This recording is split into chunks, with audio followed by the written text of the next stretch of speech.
O Vozes dos Biomas está no ar. Confira a entrevista de hoje e vem com a gente!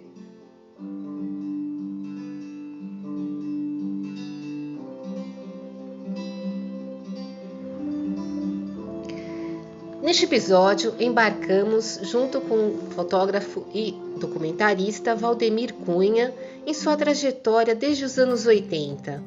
Uma viagem e tanto por todos os biomas brasileiros e por um Brasil invisível.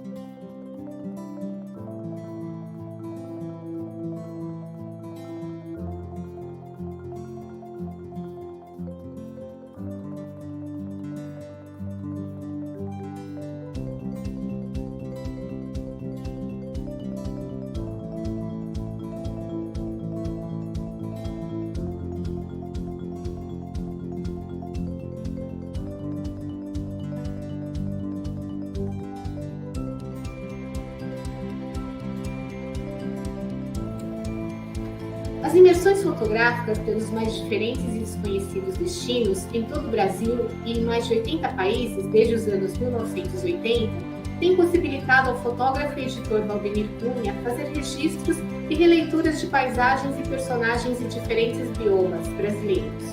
Ele é formado em jornalismo pela Faculdade Casper Libero. Em sua carreira editorial, foi editor executivo da Editora 3 entre 2001 e 2009, criou sua própria editora Origem em 2010. Nessa trajetória tem realizado inúmeros projetos, entre eles um livro lançado em 2007 sobre o Pantanal, e também outro sobre o Rio Paraíba do Sul, a história de um rio sobrevivente, pela editora Horizonte, e Brasil Natural pela editora Origem, que é o selo que ele comanda, e destacou Canyons do Sul, Chapada Diamantina, Fernando de Noronha, entre outros locais pelo Brasil.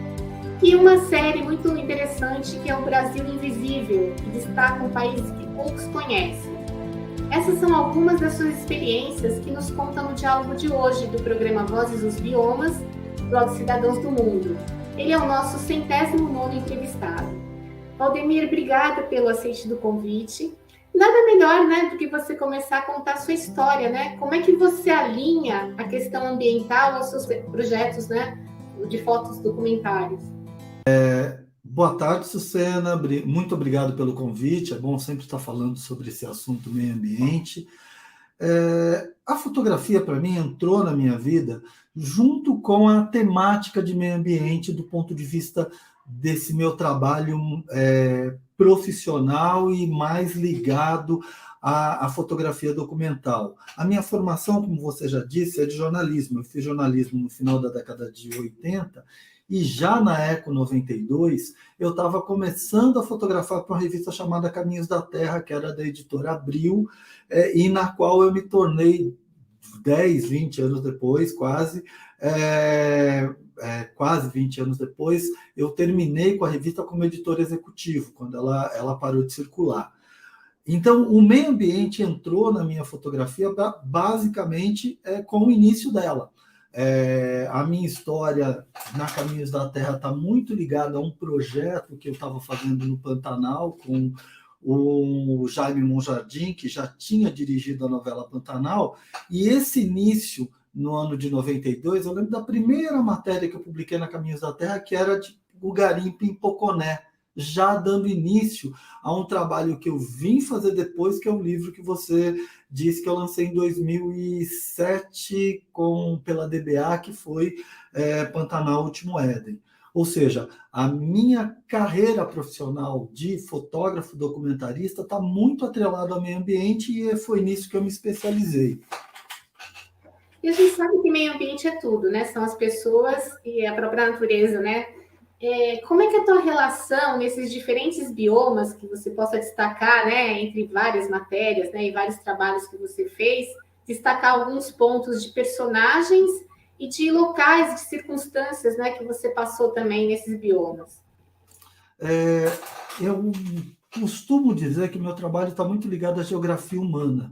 Eu não consigo dissociar as pessoas dos biomas ou do meio onde ela vive. Claro que isso tem muito a ver também com a minha formação, que eu também fiz alguns semestres de sociologia na USP e jornalismo, que é a minha formação, e a revista Caminhos da Terra, que circulou de 92 até 2008, tinha esse viés de tentar trazer os personagens que influenciavam em seu meio. Então, só para dar um exemplo, um dos meus livros, chamado Água, nasceu com a conversa no sertão com um sertanejo. Eu estava no Raso da Catarina, vi que o sujeito tinha acabado de ganhar um poço artesiano, ou seja, ele tinha água, era um senhor de uns 60, 65 anos, e na cozinha dele tinha uma torneira e a água ia direto para o chão e ele abria um buraquinho para fora. Quando eu percebo que essa pessoa que eu conversei com ele, como que é isso? Como que você não aproveita a água? E ele me fala, não, tá tudo bem agora eu tenho água. Ou seja, esse sujeito que passou a vida inteira com o seu pai passando problema de água, o seu avô, e aí quando chega a água, ao invés dele ter a consciência do valor daquilo que ele acaba de ganhar, ele acaba não percebendo isso. Então, claro que as pessoas estão diretamente ligadas aos biomas. Quando você vai para a Amazônia, por exemplo, e fala com alguém que trabalha com extrativismo, ou açaí, ou castanha, ou borracha, ou látex, essas pessoas estão acostumadas a preservar o seu ganha-pão. O que é seu ganha-pão? É a floresta. Ou seja, para eles, falar de sustentabilidade é algo natural. É uma palavra que na década de 90 nem existia. Essas populações tradicionais da Amazônia fazem isso desde sempre, porque se eles acabam destruindo o seu ganha-pão, eles deixam de viver. Então, eu acho que deixou por muito tempo de olhar a cultura dessas pessoas tradicionais que vivem no Pantanal, no sertão, no Cerrado, na Amazônia, e que trabalham com preservação há muito mais tempo. E a própria nossa origem, a gente está falando dos povos originários brasileiros, que antes da Europa invadir o nosso continente, eles preservavam por quê? Porque não precisavam destruir para sobreviver a partir do meio onde eles viviam. Eu acho que é isso que a gente tem que aprender com essas culturas tradicionais, e é isso que eu tento registrar ao longo desses 35 anos de carreira. Bom, a gente sabe que no jornalismo a gente tem sempre aqueles personagens que marcam, né?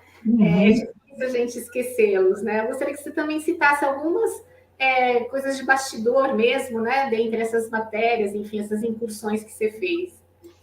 Tem um personagem que chama José Bezerra. Eu conheci ele no sertão de Pernambuco, no Vale do Catimbau.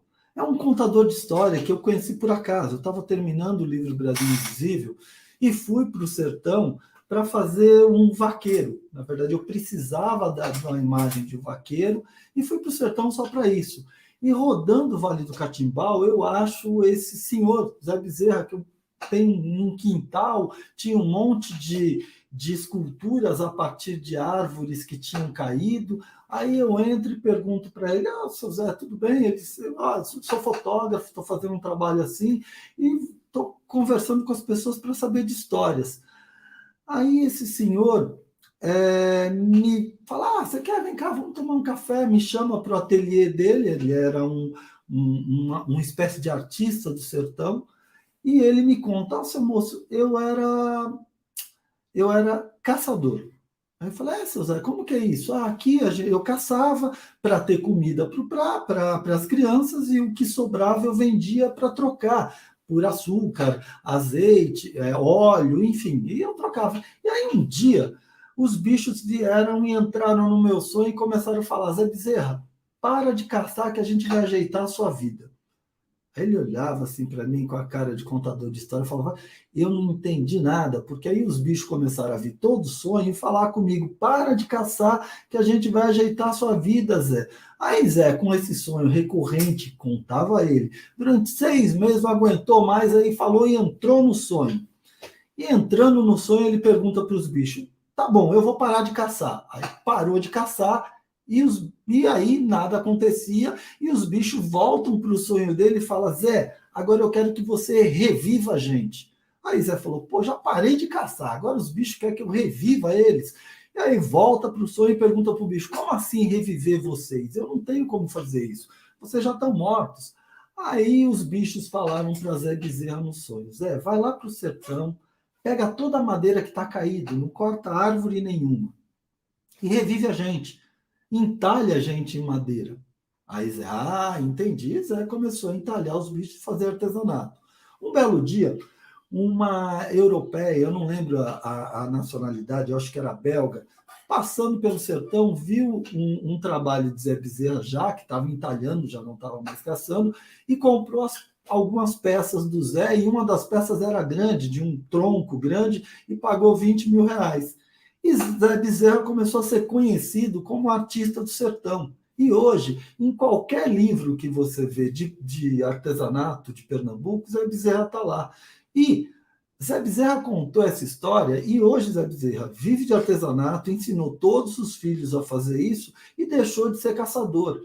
Claro que isso é uma história que parece mais saído de Ariano Suassuna, mas isso para mim é a alma do brasileiro. O brasileiro vai lá, sonha, acredita em um sonho e transforma a sua vida a partir do trabalho e a partir da preservação, porque no fundo a história que Zé estava querendo me contar é assim, olha, eu caçava sim, só que hoje eu não preciso caçar mais. Eu arrumei uma forma de tocar a minha vida sem destruir a natureza.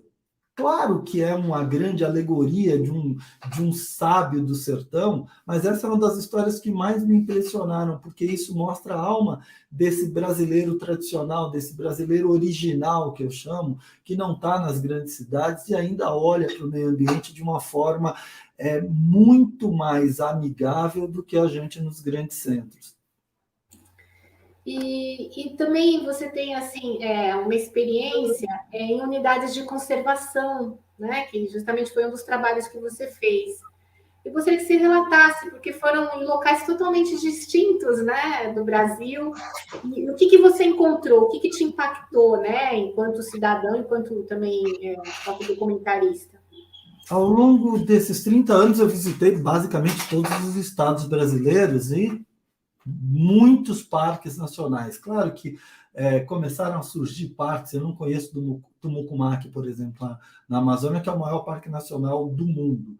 Mas vendo essas unidades de conservação, deu para perceber um monte de problemas, desde falta de acerto do Estado, que cria o Parque Nacional e não faz os acertos fundiários. Então, os parques nacionais, pela legislação, não pode ter gente morando, só que essas pessoas não foram indenizadas e não saíram. Enfim, a gente tem um imbróglio ambiental aí que, às vezes, o Estado deixa de pensar nas populações tradicionais, que essas populações tradicionais que estão nesse lugar há muito mais tempo que o Parque Nacional foi criado, acabam sendo defensores dessa área se bem tratado. Claro que ao longo desse período você tem Mamirauá, por exemplo, que é a unidade de conservação, onde a população ribeirinha pode ficar dentro pela legislação que foi criada.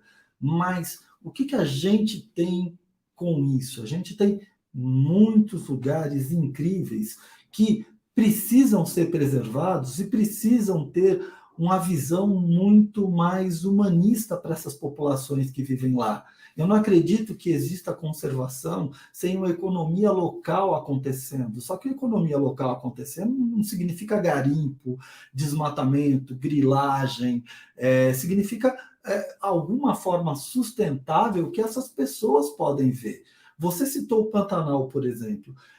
Eu comecei no Pantanal e o Pantanal acabou dando um norte para a minha vida profissional. Só que o Pantanal, por exemplo, 70% de toda a área do Pantanal é fazenda, é área particular. E essa área já foi ocupada há 300 anos e o Pantanal ainda existe. Se a gente imaginar que a Amazônia fosse ocupada por propriedade privada, a Amazônia já estava literalmente um deserto.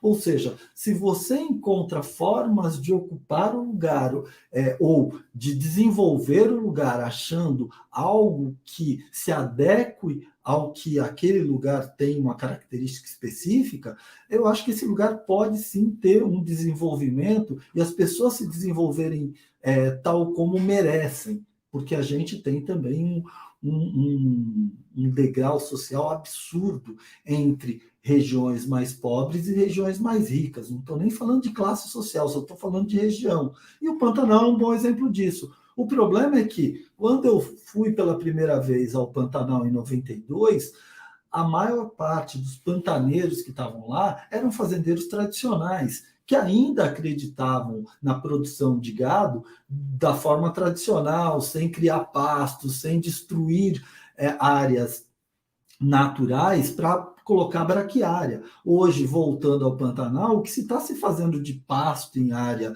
só que é área privada, ele tem direito de fazer isso, mas já não é o fazendeiro tradicional que faz isso. As terras do Pantanal ficaram mais baratas, fazendeiros ou investidores de outras regiões que não são os tradicionais entraram lá e estão pensando em produção mesmo. Tira o pasto natural, coloca uma braquiária, coloca um pasto que eu tenha mais rentabilidade por metro, por hectare, e aí coloco mais boi. Ou seja, o pensamento econômico atual está pensando só em produtividade e não em sustentabilidade. E esse eu acho que é o nosso grande ponto a ser discutido. E aí é só olhar o que as populações tradicionais têm feito ao longo dos 500 anos de Brasil, e você vai perceber que ali a gente tem uma fórmula de sustentabilidade pensando em áreas de preservação.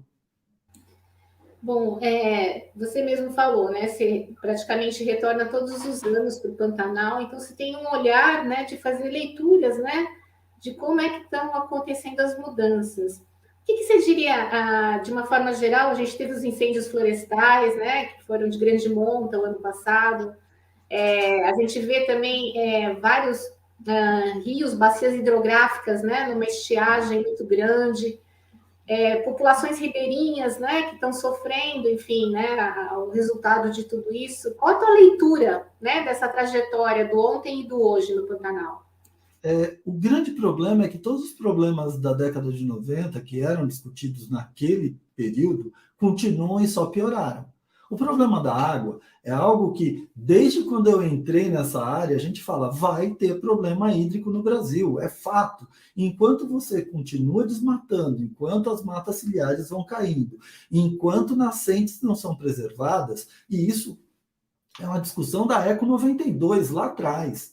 A gente já está em 2022 e a gente está discutindo exatamente a mesma coisa, só que agora a gente já não está discutindo o que vai acontecer. As coisas estão acontecendo. O Pantanal praticamente secou o ano passado e esse ano, não só por problema de são 7 anos de seca. É só ver o que está acontecendo na Amazônia e a umidade, a água não está descendo para cá.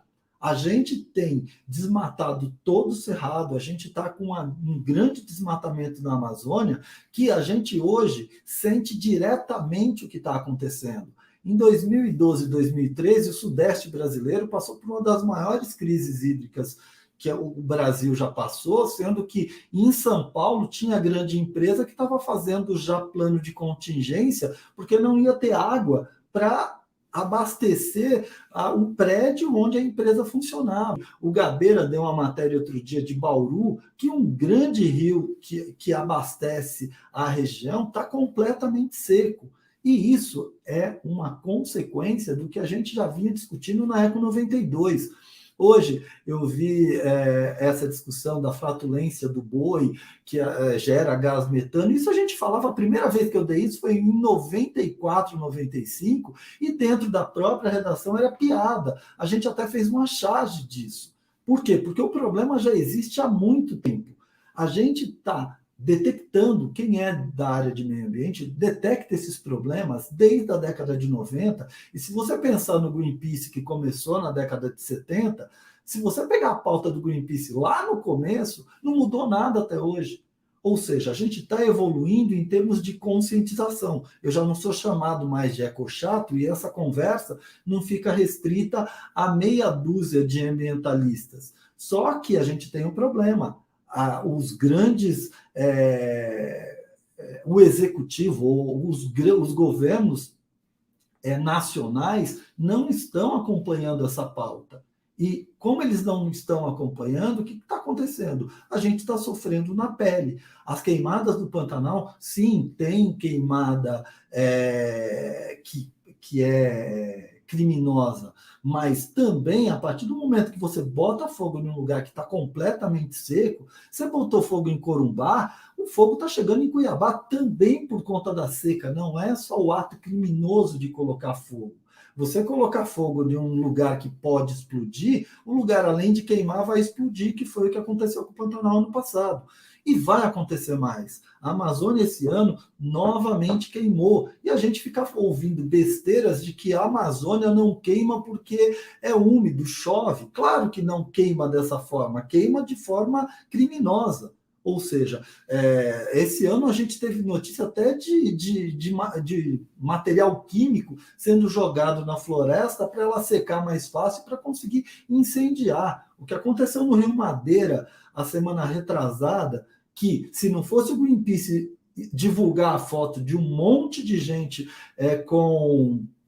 no Rio Madeira tirando ouro, a Polícia Federal não entraria. A gente está há 3 anos sem fiscalização, a gente está praticamente deixando tudo acontecer sem fazer nada para coibir algo que já estava sendo falado lá em 92. É curioso, eu não vejo mudança na postura dos governos executivos nisso. Existe uma grande discussão, mas a gente está falando, Estados Unidos continuam fazendo a mesma coisa, tem muito discurso, mas não mudaram a sua forma de agir, ou seja, também temos que pensar na Europa e Estados Unidos como formadores de opinião e formadores de economias, fazendo coisas mais concretas. Eu quero ver se a Europa simplesmente boicotasse todos os produtos brasileiros por conta de queimada, se a postura não ia mudar. De novo, ou se tem uma ação econômica em cima de países que desmatam e países que não cuidam das áreas, de suas áreas naturais, ou eu acho que não vai mudar nada, porque de 92 até agora, a conversa continua a mesma.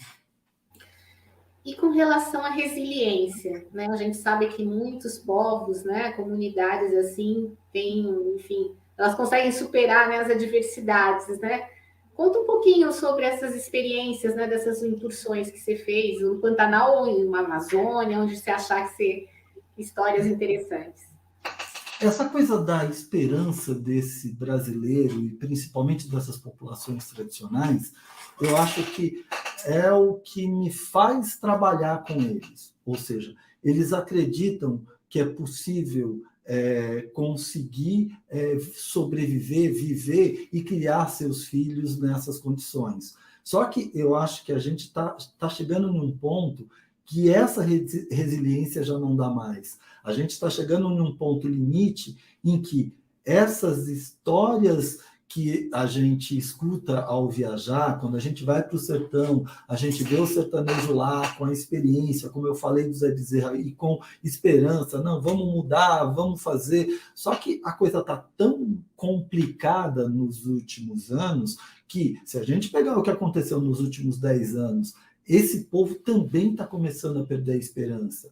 Como que a gente vai falar de esperança de um povo Yanomami que está perdendo suas crianças para garimpeiro em áreas de reserva?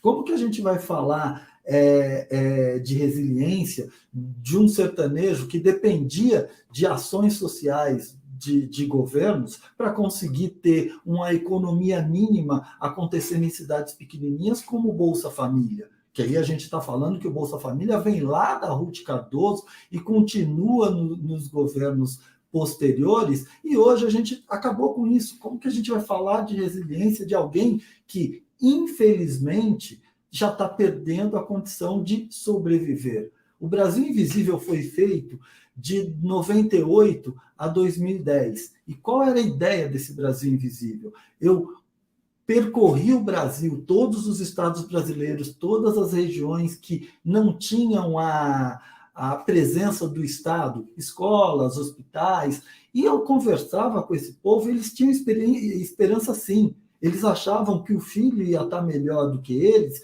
e que eles estavam melhores que seus pais. Só que se eu voltar para essas mesmas regiões, que eu fiz um livro chamado Brasil Invisível, falando das pessoas que estavam na invisibilidade e que estavam sentindo que estavam entrando no Brasil oficial, se eu percorrer os mesmos lugares, falar com as mesmas pessoas, elas vão se achar invisíveis novamente. Essa esperança se perdeu e a gente, nos últimos 10 anos, acabou perdendo o que a gente ganhou da década de 90 e a década de 2000. O Brasil, nesse sentido, perdeu tudo que construiu em 20 anos. E no meio ambiente, a gente vai ter muita dificuldade para retomar o caminho que a gente tinha. E isso não sou eu falando, é só ver a imagem do Brasil lá fora. Mas ainda você, com todos, né, esses percalços, né, vamos dizer assim, é uma crise civilizatória, né, que a gente pode até dizer, né? Como é que você enxerga o seu trabalho? Qual a importância do seu trabalho para essa conservação socioambiental? Como é que você Eu acho que não só eu, como fotógrafos que atuam nessa área, ou profissionais que atuam nessa área, o que a gente tenta é alertar o que está acontecendo. Alguns usam estéticas ligadas à beleza, outros usam estéticas mais ligadas à foto documental, à hard news, e é só ver o que acontece. Se não fossem as imagens que o Greenpeace, eu realmente não lembro quem foi que fez as fotos e as filmagens, senão eu diria que fez no Rio Madeira, a Polícia Federal não estaria lá. Se fotógrafos como Araquém Alcântara, Luciano Candizani, eu, André Dib e tantos outros que atuam nessa área de meio ambiente não tivessem mostrando desde um Brasil belo, um Brasil natural belo, e as pessoas que vivem nesse Brasil e também todos os problemas que esses brasileiros e essas regiões passam, a gente teria mais dificuldade de pessoas que moram longe desses lugares saber até que esses lugares existem. E vou dar um exemplo simples. Tem uma região no Pantanal que você tem uma incidência muito grande de onça pintada. Durante 20 anos eu rodei o Pantanal atrás de onça. Na meados de década de 2000, uma região apareceu para o Brasil, que é a região de Porto Jofre, que queimou o ano passado. Há 10 anos eu levo fotógrafos para fotografar onça pintada. Ou seja, a gente tem no Brasil um lugar onde gera uma economia em cima de visitação para ver e fotografar um animal selvagem. Da mesma forma que as montanhas do gorila na África, da mesma coisa que o urso polar, ou seja, tem toda uma economia que gira em torno da onça, que por muito tempo que até hoje é caçada no Pantanal. A partir do momento que você descobre algo que faça com que esse animal valha mais vivo do que morto, você tem uma economia que se sustenta, e hoje, se alguém der um tiro numa onça, é mais fácil essa pessoa morrer do que outra onça morrer, porque tem toda uma economia envolvida que alimenta um monte de gente e que faz essa onça sobreviver. Isso dá esperança, sim. Você, no Brasil, hoje tem situações em que a economia, que de uma forma sustentável, consegue fazer que essas regiões se preservem, que esse animal se preserve. E aí você tem trabalhos geniais de pessoas que hoje estão sendo reconhecidas, como a Neiva Guedes, ainda no Pantanal, que conseguiu salvar uma espécie. A arara azul hoje existe como existe por conta da Neiva. E ela é reconhecida mundialmente hoje, a ponto de ganhar um prêmio da ONU, a ponto de ficar ganhando um monte de premiações internacionais, que muito mais o povo lá fora conhece ela do que a gente aqui. Então, qual é o nosso papel de documentar e mostrar isso? Quanto mais você conseguir visualizar imagens belas desse lugar, ou, agora eu estou fazendo um livro do Zé Medeiros, pela editora Origem, que está mostrando tudo o que aconteceu na queimada do Pantanal.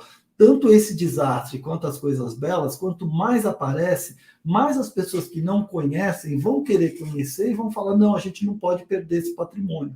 porque no fundo eu estou lutando, e pessoas como eu lutam, para o meu filho, para o meu neto, para o meu bisneto e para todas as futuras gerações poderem ter esse patrimônio natural que a gente tem, não só do ponto de vista de visualização. Sem ele, a gente não existe.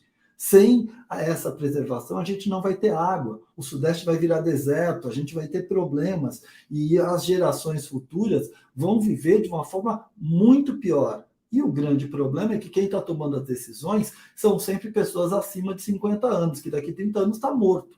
E aí que herança que a gente vai deixar? Eu acho que a gente que trabalha nessa área tenta alertar isso o tempo todo.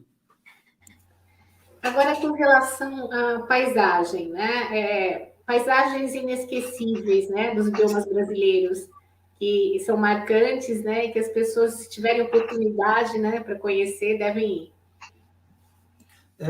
O Brasil tem uma diversidade muito grande e é um país continental, então muita coisa as pessoas não conhecem.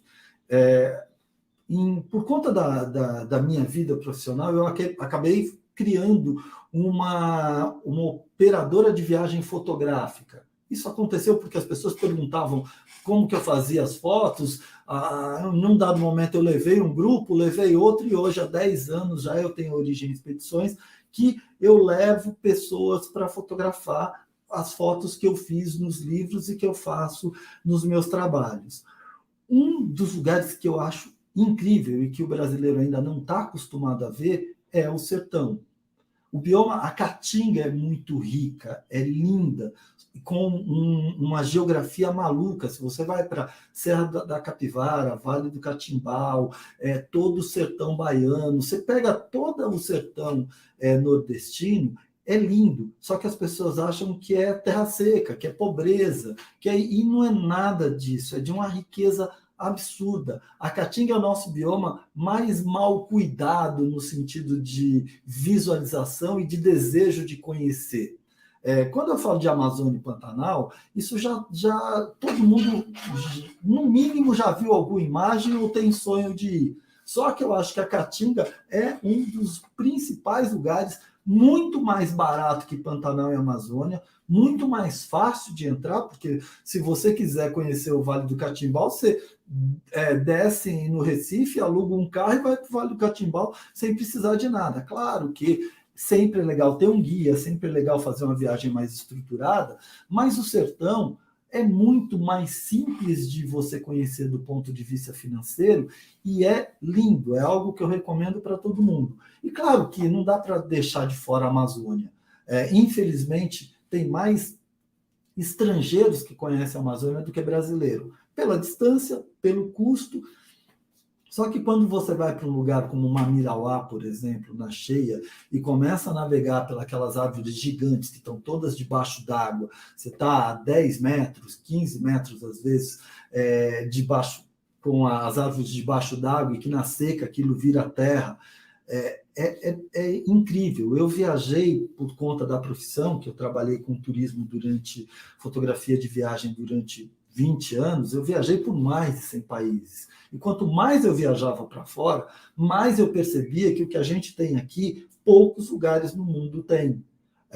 Então, o que eu digo para as pessoas que não conhecem bem o Brasil? Hoje o dólar está quase R$6. Hoje a pandemia está impedindo a gente de viajar para muitos países, até porque é arriscado. Eu hoje não iria para a África, por exemplo.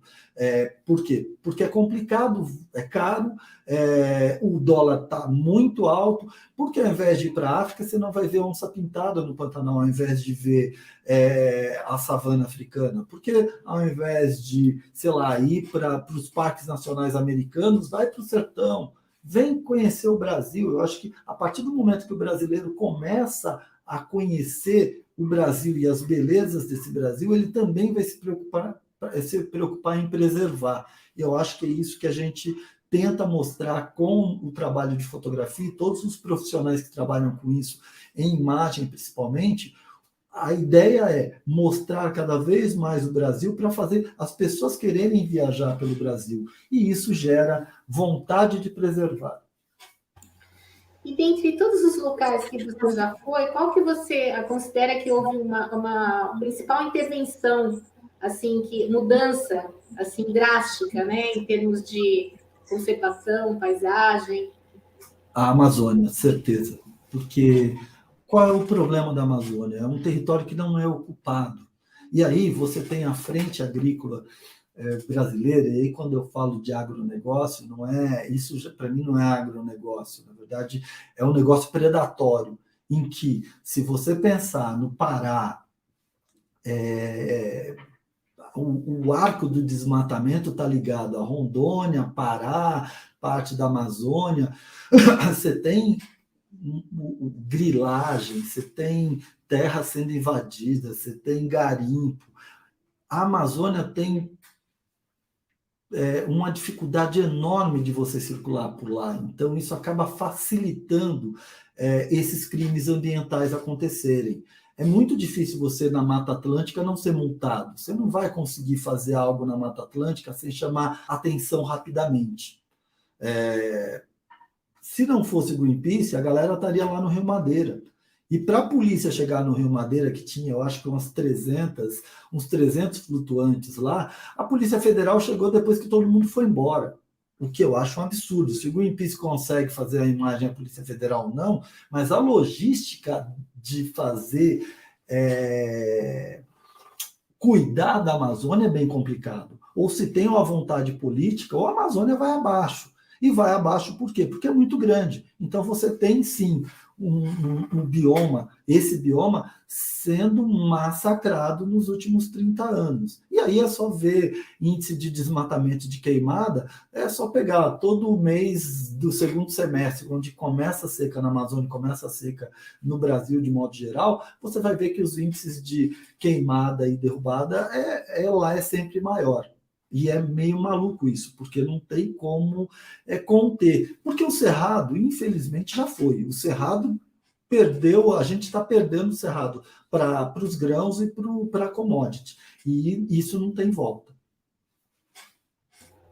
Qual lugar que você mais assim retornou em toda a sua vida, né, profissionalmente, e também porque você foi uma escolha editorial, né, que você não consegue, né, se desvincular? O Pantanal. Por acaso, eu fui para o Pantanal em 92 e não parei mais de ir. O Pantanal, que muitos discutem se é um cerrado alagado, se é bioma ou não, isso para mim é indiferente à nomenclatura.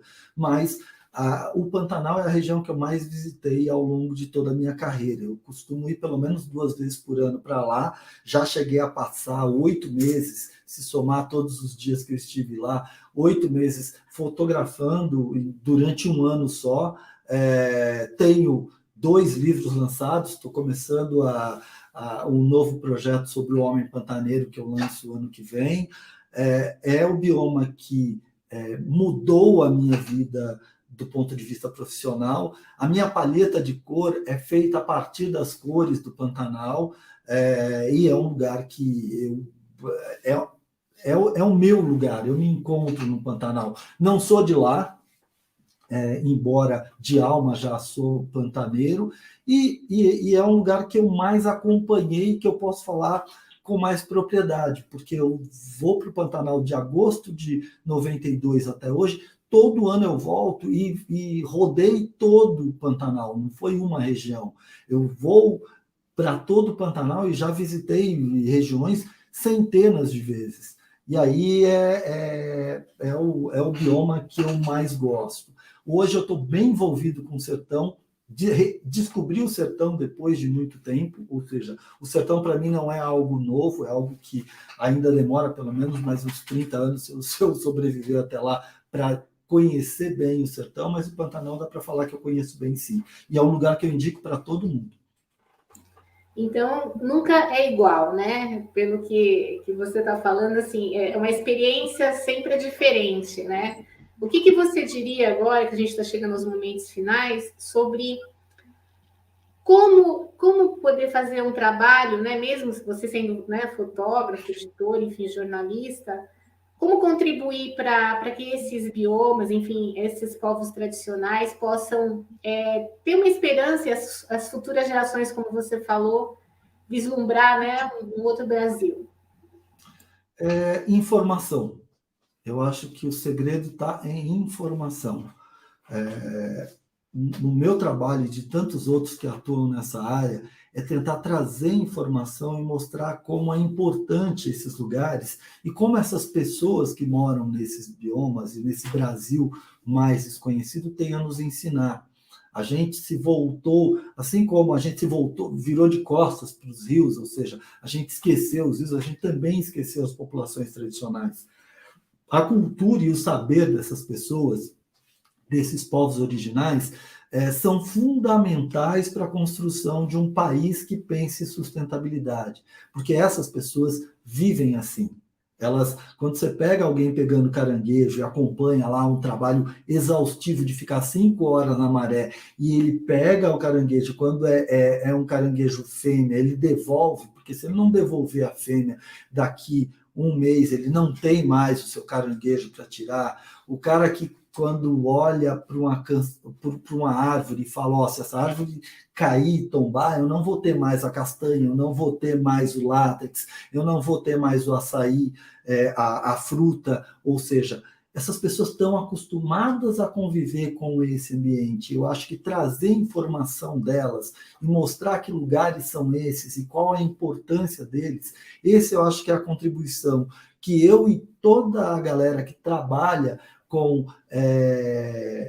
fotografia documental ou jornalismo ambiental tem a contribuir nisso. A gente, na verdade, acaba fazendo um trabalho de guerrilheiro, mas é tão bom ver quando uma imagem como a do Rio Madeira faz com que a Polícia Federal apareça lá, e se não fosse essa imagem, provavelmente o garimpo continuaria e vai continuar, vão ter que ter várias imagens, vão ter que ter várias matérias, a gente vai precisar lançar muitos livros. Quanto mais o brasileiro conhecer esses lugares e saber a riqueza que a gente tem, mais a gente tem chance de preservar. Então, a contribuição que eu e todas as pessoas que atuam como eu nessa área tem a dar é informação, e trazer quanto mais informação qualificada, a gente tem chance de tentar uma transformação. Eu tenho uma editora que trabalha exatamente com isso, meio ambiente, cultura, povo brasileiro, que chama Editora Origem. E a gente não só lança os meus livros, como de outros autores. Renato Soares, André Dib, e outras pessoas que estão nessa área há muito tempo. Então, eu convido a todos a dar uma olhadinha na nossa livraria virtual e dar uma olhada nos trabalhos, porque são esses livros que faz com que as pessoas conheçam esse Brasil que a gente falou aqui e que tenha, no mínimo, a oportunidade de ler e ver sobre. editororigem.com.br. Muito obrigado pelo convite e até a próxima. Até a próxima.